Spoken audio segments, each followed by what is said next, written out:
Assalamualaikum warahmatullahi wabarakatuh.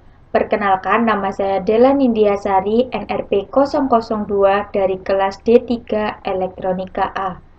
Di sini saya akan berbagi informasi mengenai implementasi keselamatan dan kesehatan kerja atau K3 dalam bidang penerbangan. Selanjutnya, poin yang akan saya bahas, yang pertama, seberapa penting K3 dalam bidang penerbangan, yang kedua, peraturan-peraturan K3 dalam penerbangan, yang ketiga, berita kecelakaan pesawat terbang, yang keempat, daftar kecelakaan pesawat dan korban meninggal di 10 negara atau wilayah yang didata oleh Aviation Safety Network, yang kelima, panduan keselamatan penumpang saat naik pesawat terbang dengan konsep K3, yang keenam, kesimpulan. Yang pertama, seberapa penting K3 dalam bidang penerbangan? Penerbangan di Indonesia dari masa ke masa mengalami kemajuan yang sangat pesat, baik itu dari segi teknologi maupun dari infrastruktur yang ada. Upaya keselamatan dan kesehatan kerja pada sektor penerbangan menjadi wajib untuk dapat memperbaiki perencanaan dan pengolahan pada aspek kedirgantaraan Indonesia. Dunia penerbangan memiliki peraturan yang diatur oleh negara berdasarkan standar internasional. Sehingga untuk menjamin keselamatan dan meminimalkan risiko penumpang jika terjadi kecelakaan, para penumpang sebaiknya mengetahui panduan keselamatan K3 dalam pesawat terbang, terutama saat kondisi darurat. Keputusan penumpang saat terjadi kecelakaan pesawat dapat meminimalkan dampak yang dialami. 2 menit pertama merupakan periode emas untuk menyelamatkan diri. Selanjutnya, peraturan-peraturan K3 dalam penerbangan. Yang pertama, Undang-Undang Penerbangan UU Nomor 1 Tahun 2009 tentang penerbangan. Yang kedua, Peraturan Menteri Nomor 31 Tahun 2013 tentang Program Keamanan Penerbangan Nasional. Yang ketiga, Peraturan Direktur Jenderal Perhubungan Udara Nomor KP 152 Tahun 2012 tentang pengamanan kargo dan pos yang diangkut dengan pesawat udara.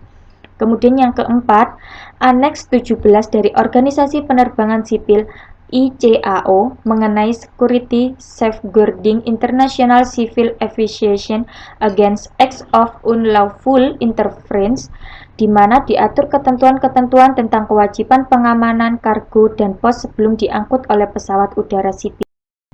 Ketiga, berita kecelakaan pesawat terbang, di mana dikutip pada liputan6.com dan juga kompas.com. Peristiwa kecelakaan pesawat selalu terjadi di setiap tahunnya di dalam maupun luar Indonesia. Contohnya saja, kecelakaan pesawat terbang akibat kelebihan muatan dan human error.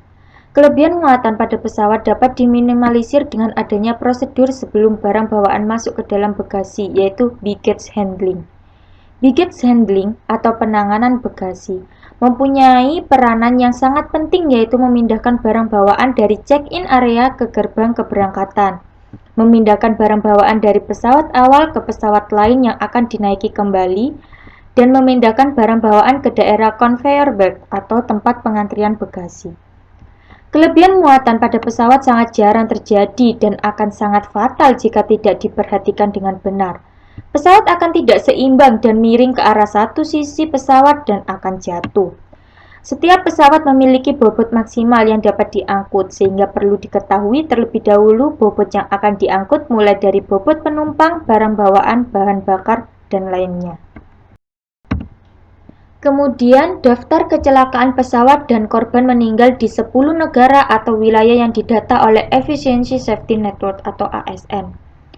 Terkait kecelakaan pesawat yang terjadi di Indonesia, bahkan di tahun 2021 banyak sekali deretan peristiwa kecelakaan pesawat terbang.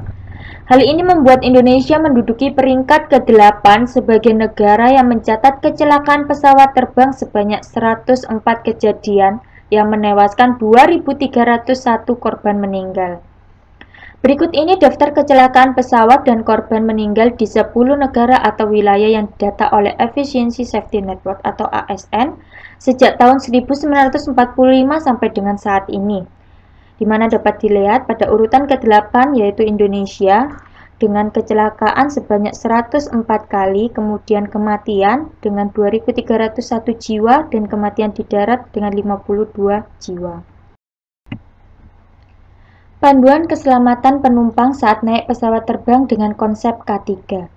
Guna menjamin keselamatan dan meminimalkan risiko penumpang jika terjadi kecelakaan, Para penumpang sebaiknya mengetahui panduan keselamatan naik pesawat terbang, terutama saat kondisi darurat.